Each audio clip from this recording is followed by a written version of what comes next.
is Tuesday, September 10th, 2024, 7:01 p.m. sharp. It is debate night, Josh. Harris and Trump face off in exactly 59 minutes. Hello, everybody, and welcome to the Hidden Oaks Overdose Football Fix podcast. I am one of your lovely hostess, the Garlic Johnson. We are joined, as always, by your other lovely hostess, the Joshua Mitchell. Josh, say hi to the folks out there.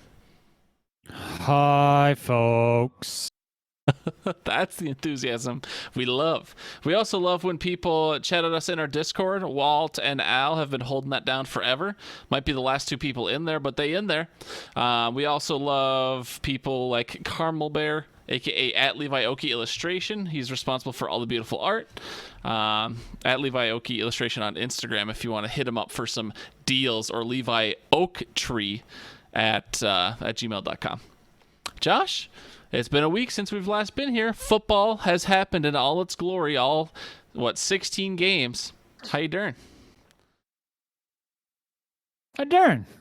How you, Gar? Oh, I'd say I'm doing just fine. Do we want to address the elephant in the room right now about what happened to your team's QB, or do we want to talk about that later? What are we talking about? I mean, just Jordan Love got banged up a little bit. I don't know what you're talking about. He's fine.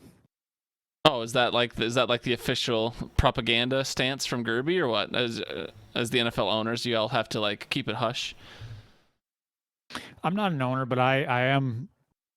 I do have my homemade credential for media rights, so I do get some insider knowledge on the Green Bay Packers.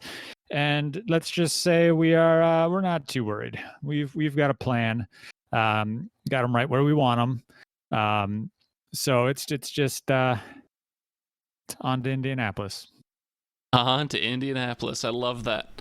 What about in your personal life before we get too deep into football talk? It's only been a week, I know, so it's not like anything's crazy happened. But anything cool or eventful in your happened in your personal life in the past week?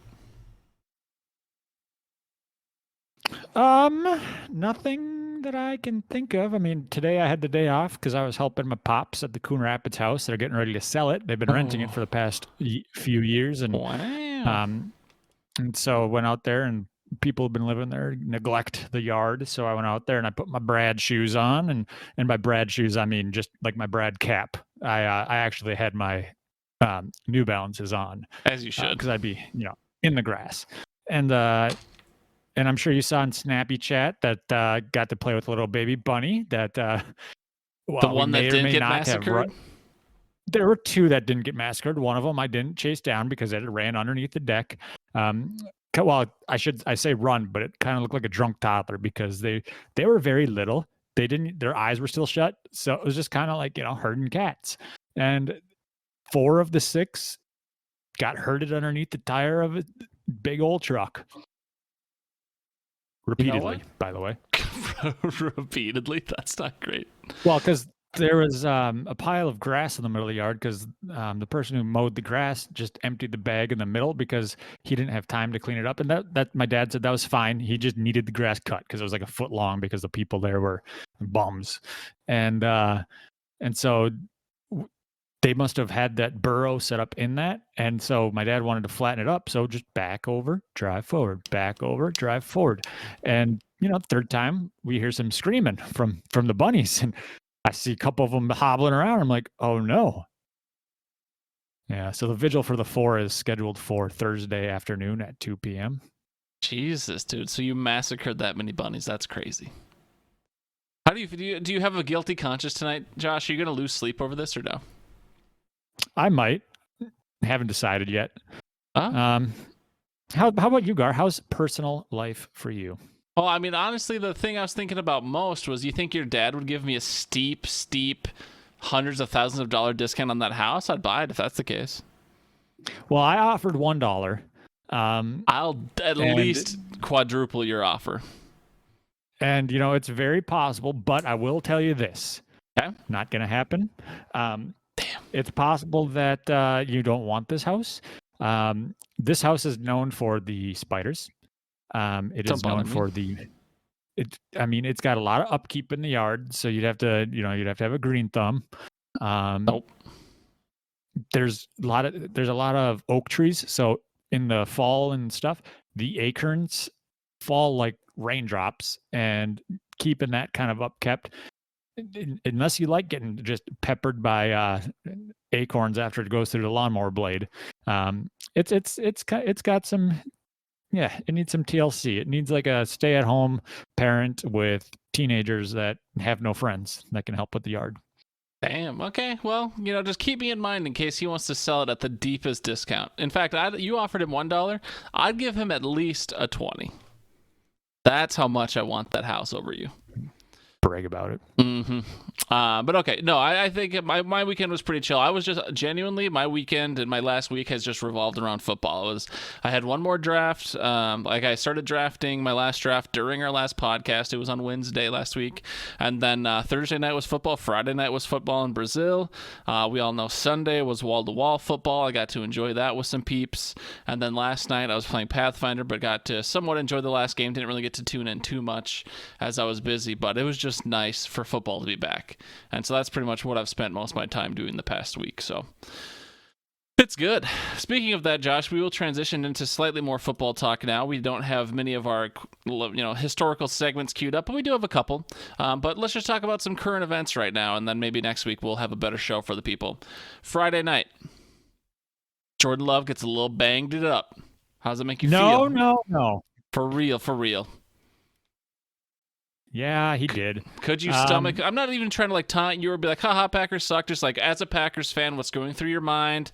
Are you worried about the season? Do you think Malik Willis will be fine? Do you think the defense can carry you? Because the defense looked fine. Much improved. So, yeah, the defense, I mean, yes, they gave up 30-some points, and Saquon scored 3 touchdowns, but Saquon got going. And it's not like we're going to be playing that type of rush attack every week. They held them in check for a while. They forced 3 turnovers in the first half, which was nice to see. What killed them was not scoring off of those turnovers, which was an issue last year.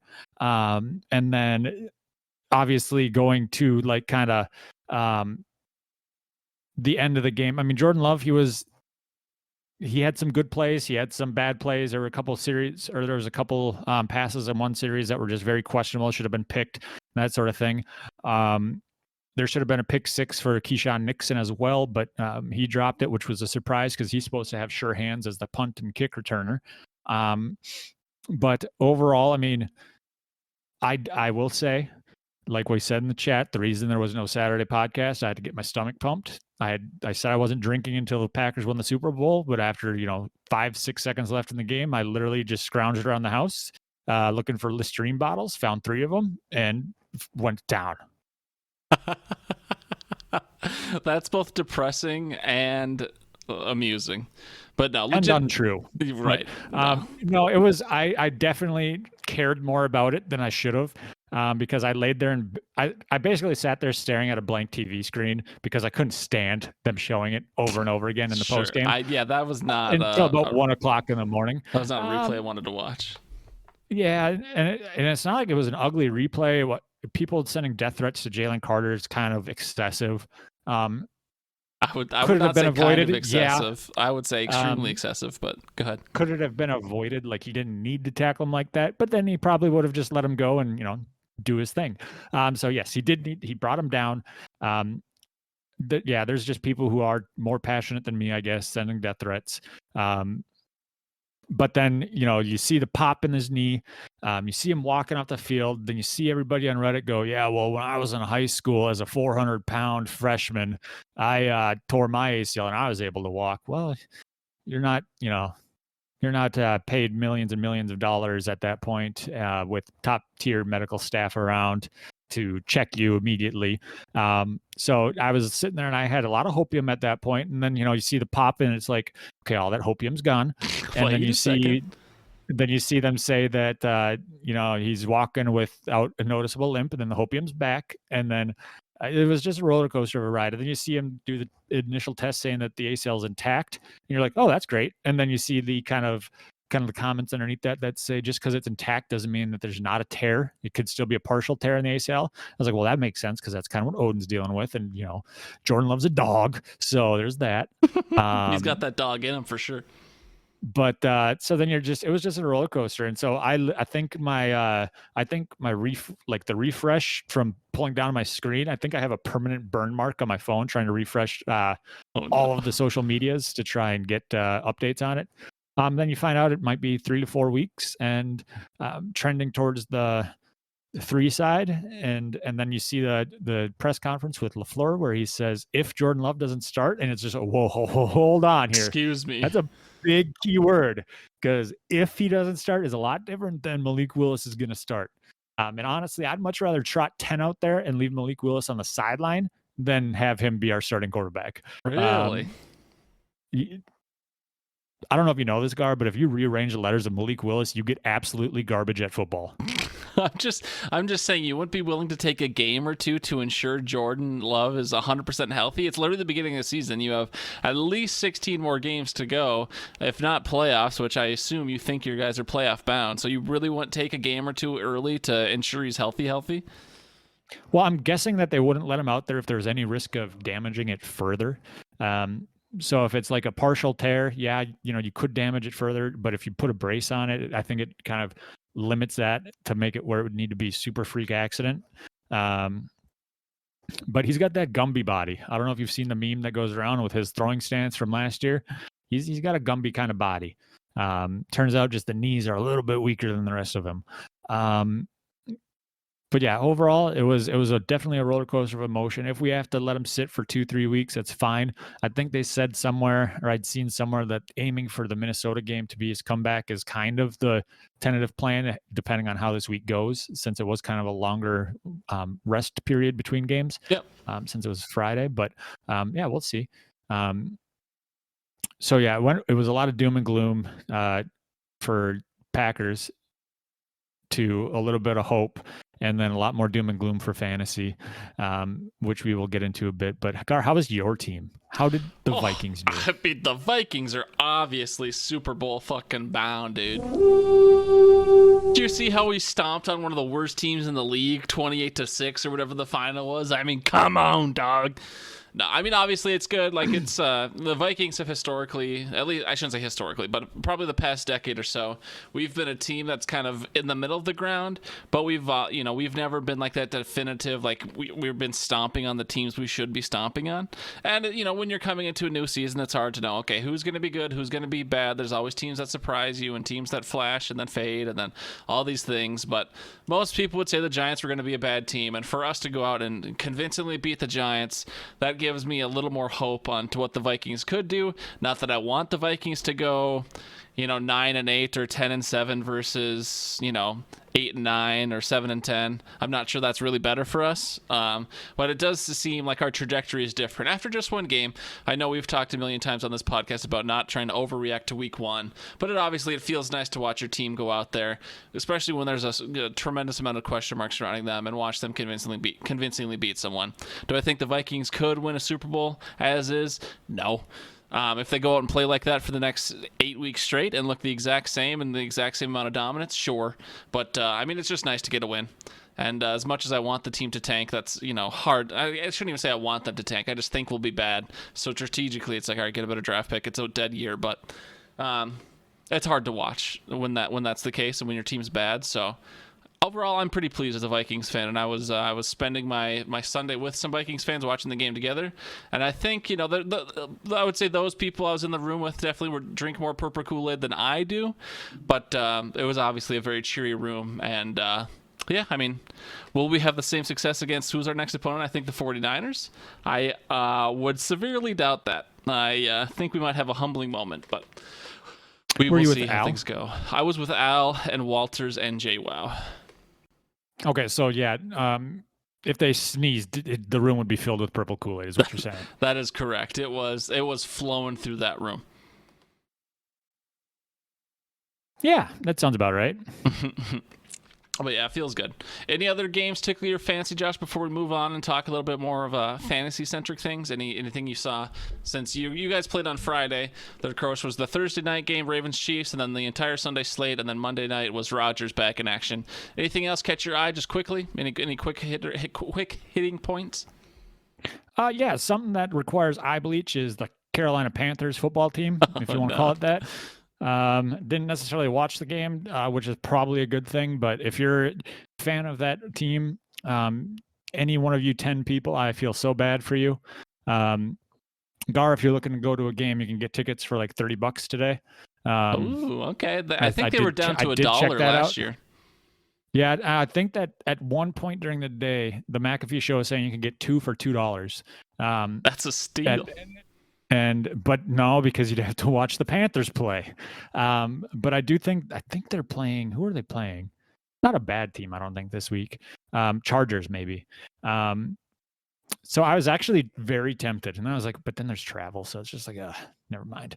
But yeah, there's that. So Gar, how about you? Did you watch any other games, or was it just once the purple won, you were just sweaty?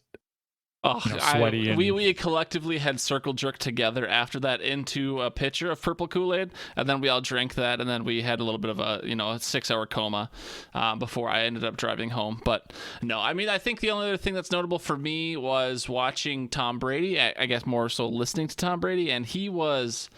Obviously, it's his first official game. I think he did a preseason game, and I'm sure he did college games or something else to warm up. But I don't know if you got to catch any of that Dallas-Cleveland game, Josh, but I would say Brady was average at best in his debut. Did you catch any of that or no? Some of it. Had a toddler running around saying he wanted to watch football, but then yelling whenever we had football on the TV. So it was just like, you kind of are a typical fan, just screaming at the football game. But so I didn't necessarily listen to what he was saying, but yeah, you could, from what I did hear, it did have a bit of hesitation to what he was saying. It wasn't like the Romo energy. It was more so just that, to me, it felt like he was still trying to keep secrets because he feels like he's still kind of in the game, if that makes sense. Like, sure. He's a quarterback. He was not holding give back away a tremendous amount. Yeah, and so that's what I had gotten from the bit that I'd heard. But yeah, so he was the Browns Cowboys, right? You're correct. Yep, the America's game of the week. And it's just you're watching that team, and it's just like I had to put my glasses on and make sure that it was Deshaun Watson, not a pile of doggy poop out there. But I guess there's really not much difference. They're the same picture. Nice, but yeah, it was kind of one of those games where if it was closer, I think it would have been nice to hear how he reacted. But it was kind of just a stomping from the get-go. Yeah, Walters is in the audience now. He's listening. He would make sure everyone knew every about 5 seconds how bad Deshaun Watson is. Walters said it out loud about 50 times on Sunday, and I wanted Walters to shut up. But we'll move on, Josh. Let's go ahead. We don't really, we're not giving really much of, well, I guess no, we will be giving a little bit of fantasy advice later, but let's go ahead and give the people our grain of salt. Everyone should be familiar with this that listens now because we only have 3 listeners left, but we sit here and we give you our wins and our losses for our week in fantasy. We tell you why you should or shouldn't listen to us, how good we personally are at fantasy, so, whether or not we know what we're talking about. Josh, go ahead and let us know how you did in your fantasy leagues this week. Well, Gar, I know Mika likes to hear me rant a little bit. Oh, Mika he doesn't loves listen as rant. much. But I went 3-4 with just the asterisk the size of CMC. Because that little Jew decides he doesn't want to play. Isn't he Jewish? I have no idea. It's just sounded so abrasive in 2024. But sorry, go ahead, continue. Oh, well, I thought it was. I'm accepting of all kinds. I can still whatever. I have an ouchie, but I'm good to go all week. That's what we're hearing. I put him in my flex in case Thursday night or Sunday afternoon I'd have to find a replacement for him, and it's just like, what? No, we're gonna wait until an hour before the game time, and then we're gonna let whatever his name, Jordan Mason, sir, please, decide to say in his post-game interview, I knew I was starting since Friday. So either CMC is a couple light bulbs short of a Christmas tree, or doesn't care about his managers who are paying his salary, and just you're not actually doesn't. Garlic, I'm paying his salary. Okay, you're right. You true. It doesn't care. So when I walk into the softball fields last night for the Base Rangers starting games, and I see a text from Foster, a message from Foster saying, "I'm sorry to everybody who drafted CMC," I knew and his curse continues. It's just, last year it was, I don't even remember. Last year CMC was dominant. No, Foster's like every time Foster has like the first overall or like his first round pick the last 3 years, I think has either gotten hurt or has underperformed immensely. And so when he got the first overall in Victoria's Secret, I had already taken CMC and I was like, please don't take CMC. And he took CMC. So guaranteed that he's not playing the rest of the year. I've already sent trade offers out for Alan Lazard, trying to get CMC off my roster. But so I'm 3-4 because of that giant asterisk. Still almost beat T, only lost by 6. Didn't beat the median, so those were 2 of my losses. I lost in the champs branch despite having the 4th highest score because apparently my division's the only one that can score over 130 points each week. The Hidden Oaks Dynasty, my team shit the bed. Your team beat me, and your team's been tanking since the inception of this league. Victoria's Secret, I managed to I've won that league, sir. Come on. Well, yeah, but you've been tanking since. I'm back. In Victoria's Secret, I was like, yeah, I'm going to be the week high. And then Cassie decides to come in and not beat me, I guess, but beat my week high by 0.2 points. So I can't even brag about that. Yes, I made Jay eat my shorts. He's been my rival, apparently, because I've beaten him the most frequently in that league. We joked about it before week 1, and I ended up playing him week 1. So I beat him week 1, and I just about sent the gift saying, eat my shorts. But then knowing my luck with the week 1 so far, Breece Hall would come back and score 85 points to give him the win, and I didn't want to put that in the air. So I beat him in the median, and I beat Walters because his team is legitimately a junior high lacrosse women's team trying to play Dynasty. So deflate these balls is my other win. So using the intellectual property of Joshua Allen Bunker, I was 22-20. So yes, my overall record against everybody is better than what my record is. So there's a lot of salt in the air. But you know what, Gar? I don't care. I hope the high sodium kills me. Do you? And also, I think, was a formula broken somewhere? I think the formula, it looks, if you go to under week 1, it says 29-24. Not that it's a dramatic difference, but it gives you a more percentage. It gives you more wins. So might be a broken formula in that one cell, but that's not important right now. That can be fixed later. But so Josh, you were not pleased with the week of fantasy you had. Is that how I can? Oh, I would have been, 5-2 is a lot better than, or whatever. Yeah, 5-2 is a lot better than 3-4. So the fact that CMC was out. Is really the only thing.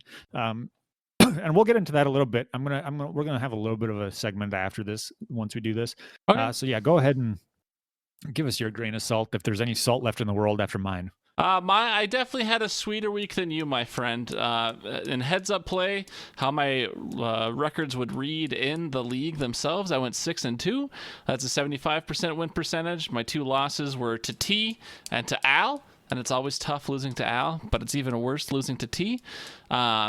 Those are my 2 losses. And then using the intellectual property of Joshua Allen Bunker Incorporated, I went 70-37 on the week. So that's a win percentage of 65.42. So overall, of course, it looks like I got lucky on a couple wins, and I did. One of my wins, I was 5-6, and surviving in JWoww's Guillotine League, I was 5-12. So not all my teams are the best. I'm not certainly 75% win percentage good, but I have one team that was dominant, top of the league, a couple other teams that were up there. And with this many leagues, you just hope a couple are good. I spent $458 on fantasy this year between all my leagues. Oh, and I lost the Easton Pick'em in the first week. Not that whatever, but yeah, you just hope to do good enough in a couple of them to cover the money. I'm not always trying to make buco bucks like I did last year. We just want to break even. We're just doing this for the fun. So I had a really good fantasy week, and I do not have Christian McCaffrey anywhere. I will say, as a small tangent, I think my Jordan Mason season-long stud pick that I did last week, that's looking pretty good right now. So in our studs and duds game, I think Jordan Mason will be a killer. But And I was lucky enough to get Jordan Mason on. What do I have? 8 fantasy teams, or I guess 10, or no, that would be 9 fantasy teams. Jesus Christ, 9 fantasy teams total. I have Jordan Mason on maybe 5 of them, maybe 4 of them. So that feels pretty good. Hopefully, I don't want to say hopefully CMC is out because that's not how I feel, but hopefully it's a good return on fantasy for where I picked him up. Don't you have him in deflate these balls? I did. He was just sitting right on the waiver wire and deflate these balls. And I also have CMC. So I lied No, about... no, not Jordan Mason. CMC. Oh, okay. Yeah, no, I have both. So CMC, you're absolutely right. CMC, I do have. I got him in a trade from Dave, but I also have Jordan Mason. So it softens the blow. But you're right. I was just thinking about all the... I didn't draft him in any redraft leagues this year, CMC, but I did have him in deflate these balls.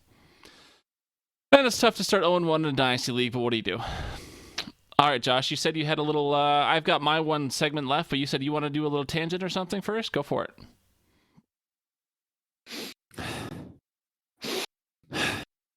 No, yeah, so not a tangent, but so looking at it, so let's just say after week 1, there's a lot of overreactions to things. Sure, naturally.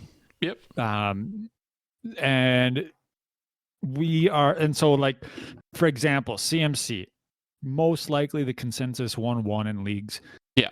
Some people may have gone Bijan. Some people may have gone Tyreek or CD, depending on just kind of their tendencies and things like that. Some people may have even gone Breece Hall. That's just some of the things that Reddit had said. Sure. CMC being out this past week, and it's kind of up in the air for the future, but we all know that when he plays, he's a game wrecker. Yep. When you're looking at players, is there anybody? So when you, I'm trying to pull it up right here. I had it pulled up, and now I don't know where it went. I feel like I'm listening to Dan Barreiro right now. Yeah, well, I could be the common man and just start saying stupid things. So let's say you have let's say somebody offers you a trade for or you're receiving CMC. Yep. Who is the highest kind of player, the highest player that you'd be willing to get rid of?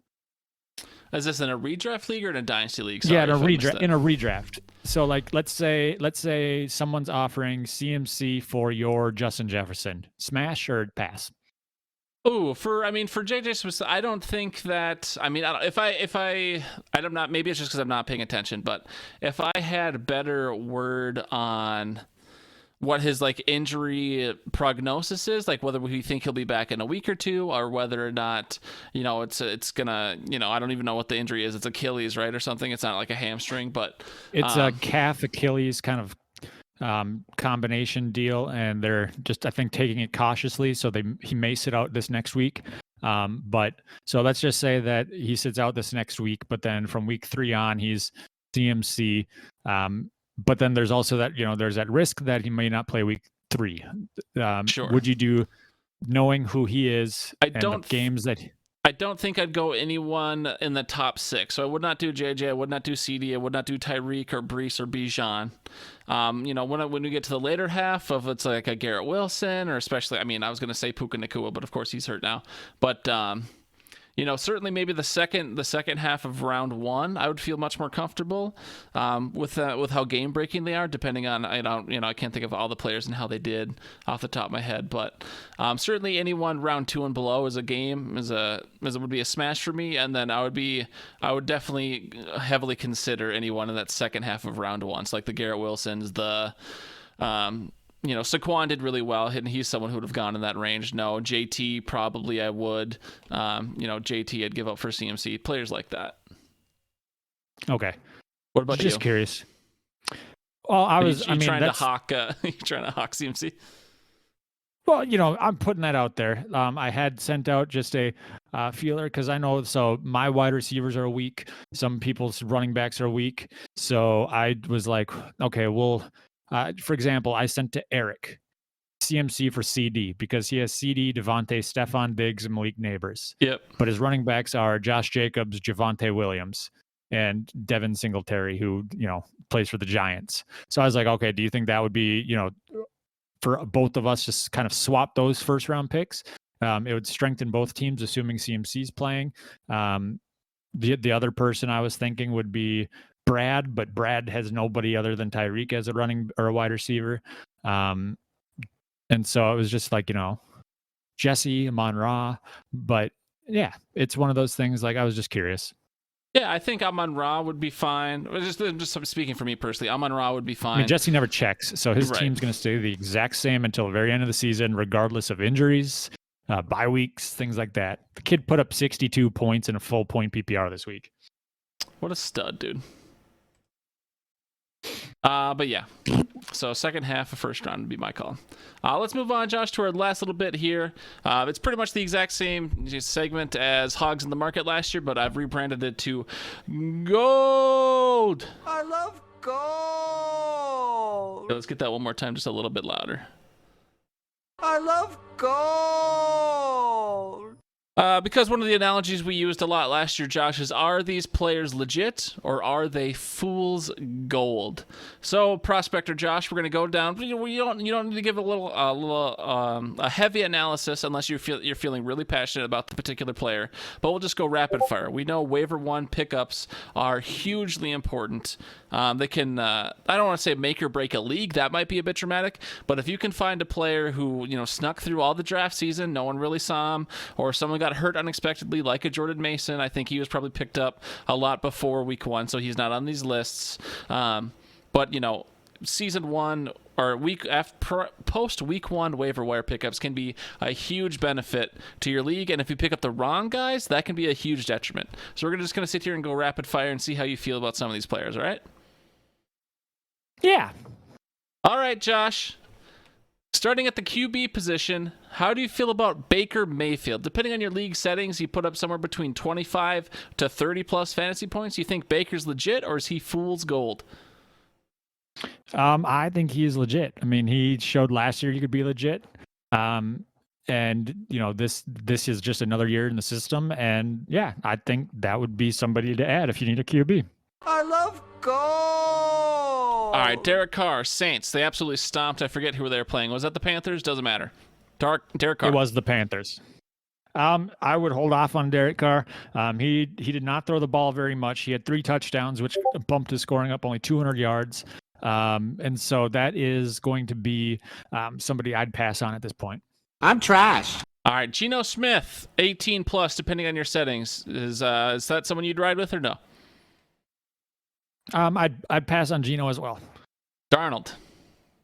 Pass. Just because with those two guys, it's not necessarily because they don't have a chance to be solid. But Darnold playing the Giants, Geno had a lot of ups and downs last year. So it's just kind of like I need to see a couple more weeks before I go out there and say, yeah. Sure, and QB is one of the positions that's a lot easier to pick up. People usually hold wide receivers and running backs a little bit more tightly than QBs. Moving on to the running backs, Josh. Alexander Mattison, longest touchdown of his career with the Raiders. He had 15-plus points depending on your settings. Would you pick up Mattison and play him if you had to? Or is that fool's gold and you're avoiding? I mean, I might have to if CMC doesn't play. No, I would avoid. I think that the running back situation in Vegas is kind of the big question mark with them. Minshew didn't do too bad, but overall, that running back spot, Zamir White is not it. I think he runs into his line more than he runs, 10 yards. So I would say that he's kind of an avoid. We've seen what he can do in Minnesota. We know that he could put up numbers, but we also know that he could not. He could. I'm trash. No, sorry, I had jumped the gun on that. But okay, pass on Madison. What about Justice Hill? For people who don't remember, he's a Baltimore running back. Derrick Henry may or may not be on more of a snap count than he used to be earlier in his career, or he's not necessarily the receiving back that Justice Hill might be. Justice Hill put up 10 points depending on your scoring settings. How do you feel about Hill? Yeah, I mean he put up 11.5 in full PPR. 6 of them came from receptions. So I would pass on that unless, they get into third down situations a lot. And he's shown to be the third down back, but I'm going to hold off on signing Justice Hill. All right, moving on to Bucky Irving. I believe he's a rookie running back for the Tampa Bay Buccaneers. He was helping spell Rachaad White a bit. He put up 10 fantasy points, depending on where you are. Do you think Bucky Irving could be a sneaky ad? Maybe he gets more of the timeshare or low. Jesus Christ, more of the carries. Why couldn't I think of that? Yeah, word? he had 9 carries for 50 some yards, 60 yards, and he had 2 catches. So I think that he'd be a solid add, especially in a league where running backs do have a little bit more of a committee. And so plus his name's Bucky. You just gotta smile whenever you say it. Right. I love gold. Moving on, Josh, to the wide receivers, starting with Alec Pierce. Pretty much to start Sunday, one of the biggest plays early on Sunday was that huge bomb from Anthony Richardson. Fuck it, Alec Pierce down there somewhere, all the way down to the end zone for a touchdown. That's where most of his points came from, of course. But do you think Alec Pierce is that explosiveness tantalizing enough for you, or would you avoid Alec Pierce? So I would avoid Alec Pierce simply because he had that one big play, but he had 3 targets. So 3 targets is not enough to get the engine revving for me to pick him up and replace somebody that's already on my roster. All right, moving on to Allen Lazard. He was a big target for people last year, of course, with that connection with Rodgers. But Allen Lazard did not do much last year with Wilson and whoever else was playing. But in their first game together, Allen Lazard put up 20+ points, depending on your scoring system. Would Allen Lazard finally be an ad for you again this year, or would you be avoiding him? I would add him. So it's opposite of Alec Pierce. He had 9 targets. And so Lazard, he had that drop in the first, and usually Rodgers kind of says in the corner whenever those types of mistakes happen. But no, he went back to him for a touchdown later, and then he got a touchdown with Tyrod. So I think, 9 targets is, it means he's heavily involved in that pass game. So he's definitely worth an ad. All right, Allen Lazard. I love gold. And what about Minnesota's own Tyler Johnson? We watched him put up 10+ points in that Sunday night Rams-Detroit game. He had most of it came from a long reception or a long run or whatever the case was. But, with Puka potentially going down, do you think there's a future for Tyler Johnson to have? Of course, he's not going to be a Cooper Kupp or a Puka caliber player. But do you think Tyler Johnson could carve out maybe 10-ish points a week? Yeah, I mean, he's going to be their number 2 because Puka is on IR. And so I would think that, he had 7 targets. If you're a Puka owner, you might want, and you don't like anybody else that's available on the waivers, or you miss out on the Lazard or the Pierce, if that's what you're all about. Yes, that is a very serious disease, Walters. We will not forget about Parkinson's. But I do. Tyler Johnson is somebody that you could add. Parkinson is a tight end, though, technically, I believe. What's his name, Colby? Or am I thinking of the wrong guy? Maybe. But yeah, Colby. Yeah, Colby Parkinson. He's a tight end, so we're not quite there, Walters. You're jumping the gun. But yeah. All right, so Tyler Johnson's a sneaky ad, knowing he's lower tier. Moving on to tight ends, Josh, a guy we have talked about plenty over the years because he's exciting. He's just been behind one of our generation's best tight ends. We're talking about Isaiah Likely of the Baltimore Ravens. He put up 30 points. He had a dominant show on Thursday. I don't think people expect him to do that much, especially with Manger still around. But do we think the tides have finally changed and Likely is going to get a lot more looks, or do we think that? Do we think that was just a flash in the pan, and that's how the Chiefs were defending them, and so Likely was just the open man? Well, I believe Spags likes to take out their top target. So Zay was kind of hard to take out, but they took out Mandrews. Even though I think Andrews had a higher route percentage, like he ran a higher route percentage than Likely in that game. But Likely got 12 targets. So it's kind of hard to, with tight ends, if you have somebody that's top 3, 4, 5, it would be very hard to add Likely, just because there's only one roster spot for it. And so tight ends overall this week were pretty just bleh, but I highly doubt somebody's going to pick up Likely and drop Travis Kelce or roster both of them. Sure. So it's kind of a situation like if you're stuck with like a Tyler Conklin and you need a tight end, yeah, probably toss out some waiver money and pick him up, or hope that you're high enough in the priority to get him. Or if maybe you have David Njoku and Njoku got hurt, you'd want to pick him up. Classic. I also had Njoku in the league. priority. All right, Josh, moving on to Nolans. We'll talk about NOLA for a second. Both Justin Moore, is it Justin? No, not Justin Moore, whatever his first name is, Foster Moreau and Juwan Johnson, they put up double digits each, 14 and 11, depending on your scoring settings. What do you do about that? Do you think either of those tight ends are interesting from the Saints, with, of course, Taysom Hill always looming in the background when you avoid that entire situation? Or how do you feel about that? Are they all fool's gold? Is anyone worth grabbing? I think that they're all fool's gold in Nolans, mainly because that game got so far away. They were probably just kind of throwing it to him to hope they get tackled and get the time rolling. And so I would not, I think of the two, I'd go with Juwan just because he has shown a little bit more prowess in the pass game in the past. But yeah, as long as Taysom Hill's there, it's going to be most likely the Taysom Hill gadget tool show. All right, and then finally, Chig Okonkwo. I got to be very careful. That could sound like some sort of slur if I don't pronounce that correctly. But Chig Okonkwo, the Tennessee Titans tight end, he put up 10 points. Is that someone you would trade out for a more bottom tier tight end like a Conklin or a like a, I don't know, like a Dalton Schultz even? He didn't do very well. Like you said, a lot of tight ends did not do well this week. But is Chig exciting enough with Will Levis, kind of meandering around, or would Chig stay on the waiver wire for you with a bottom tier tight end on your roster? Chig's on the waiver wire still. His points came from a touchdown, so it's like one of those crapshoots. Like you want to plug and play the correct tight end, and so he wouldn't be somebody that I'd add over him. Probably Tucker Kraft, who's been involved in the pass game in the past, and he could become a safety blanket if Malik Willis is the starter this week. Johnny Munt, I believe, had another 3 targets. So I mean, he's in that same range. It was just the fact that he got that touchdown. Sure. All right, and then I was mostly joking about these defenses. I won't actually make a given analysis, but our NFC rivals, yours, I guess, and one of them mine, the Bears and the Vikes defense, depending on your scoring settings, each put up a good chunk of fantasy points at 20 plus in a couple of my leagues. Would you roster the Bears or the Vikes defense after that first week, or would you still avoid them heavily? I would avoid them. One of them played Daniel Jones, and one of them played Will Levis. So that's enough right there. You don't need to say a whole lot.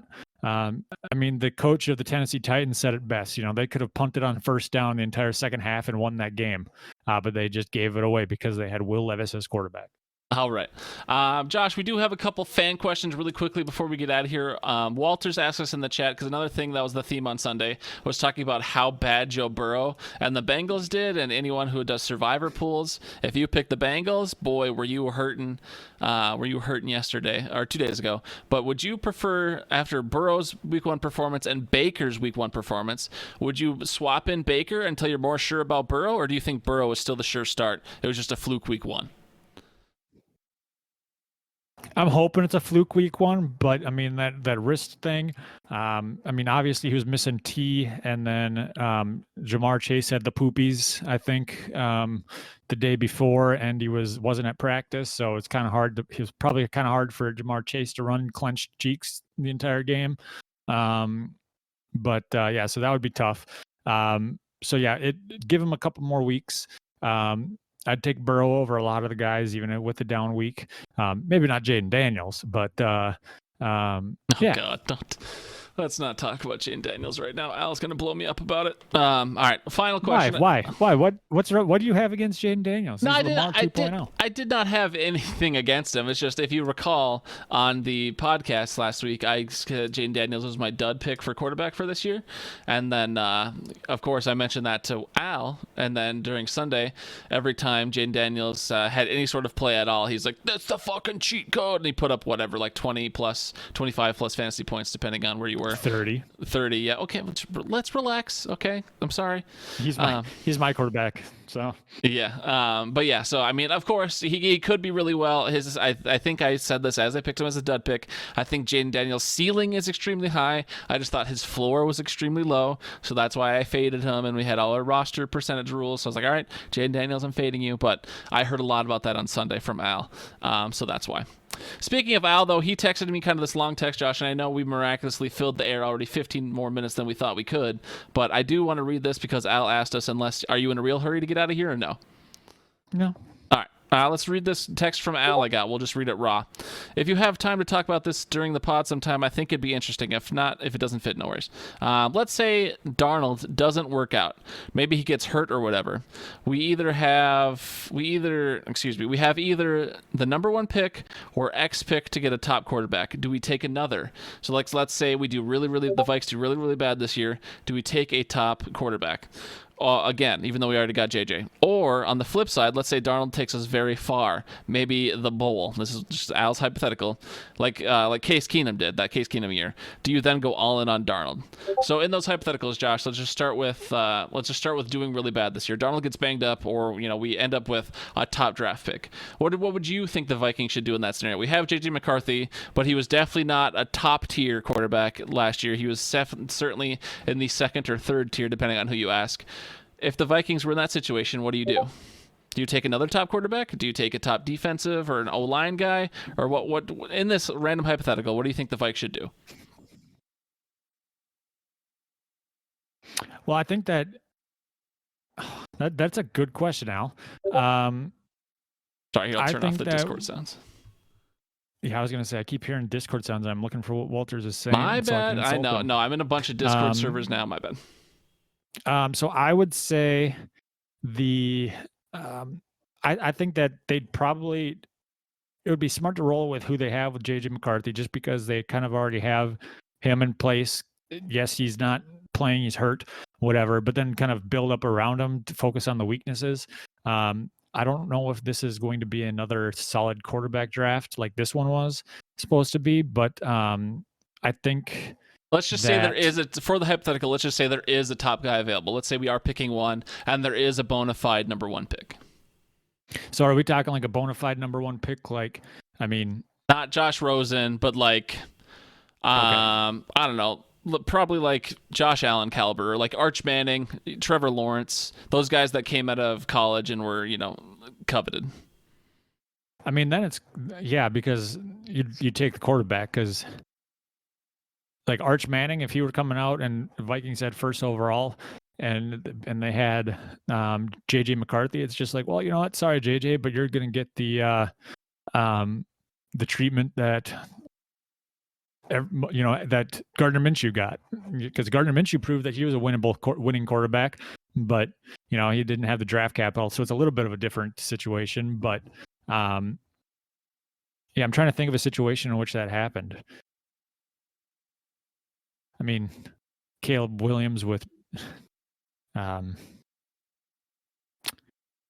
Justin Fields, technically, but Justin Fields was duty. Yeah, Justin Fields was already proven to be a bad commodity. You could say Kyler and Josh Rosen, maybe. I don't know. Josh Rosen's proven to be a bad commodity, too. Okay. I don't remember the exact timeline for that. That was years ago at this point, but... Yeah, to me, so just... I think that they'd go with the quarterback, get him in there, and then have 2 youngins compete it out and then trade one of them. All right, and then on the flip side of that, Josh, and then we'll get out of here, I promise. The flip side, Darnold has the exact same year, not the exact same year, but a very similar year to what Case Keenum had for the Vikes a couple years ago. We go into the playoffs, maybe make it to the conference championship, maybe even the bowl. Again, I'm not saying that's realistic. I'm just saying this is the hypothetical. Do we then stick with Darnold, similar to the Vikes opted, of course, with Case Keenum to go in a different direction, and Rick Spielman and Mike Zimmer weren't on the same page about things, and blah blah blah blah blah. It doesn't matter, but. What would you do in that opposite scenario where Darnold takes us really deep and really far? Would you stick with Darnold, or would you still move on and transition to JJ McCarthy? So I would probably sell the franchise to Canada. I always said they should keep Keenum, but thinking about it more, Darnold's been more of a journeyman. He hasn't shown that he can be successful in one place for longer than a season, for a full season. So if he's successful here for one season, I'd think that there's a lot of wishy-washies in Minnesota management as far as keeping him around over going somewhere else. But sure. All right, I hear what you're saying. I appreciate it. That was it, though, Josh. My God, this one text chain I'm in is blowing up on Discord right now. It's actually kind of annoying.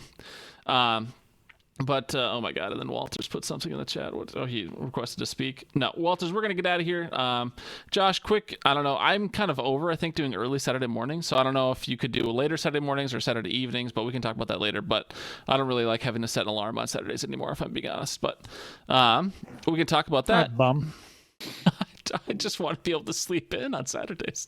But we can talk about that. And it was, to be clear, the reason we didn't have a Saturday pod this last week was because 100% my fault. The morning didn't work out for whatever reason. I think Josh was busy. And then literally Josh and I had set up, like, I think we said 6:37, and I was literally just sleeping in my recliner. And I woke up right around 7 o'clock when Josh was just like, all right, I just sat here for half an hour. Fuck you guys. So that's 100% my fault. I was literally just sleeping 2 feet from the computer to make a podcast on, but it's hard to make a podcast when you're sleeping. But all right, we thank everyone so much for listening. Josh, you go ahead and hit a Go Packers, and Walters, we appreciate you for listening live and putting in the chat. Al, we appreciate you for texting us the question as well. It was a good hypothetical. Even Josh said he appreciated it. So we'll go ahead and play this outro song as soon as Josh says Go Packers. Go Packers. Thank you so much for listening, everybody, and we will be back probably maybe this weekend, and if not, for sure next week. Enjoy the debate. I hope they both lose. Both lose the debate? Yeah, I hope they debate themselves more than anything. Well, based on how the electoral college system works, one of them is going to be the next president, so better get ready to swallow one of them. Gross. All right, bye, Josh. Bye.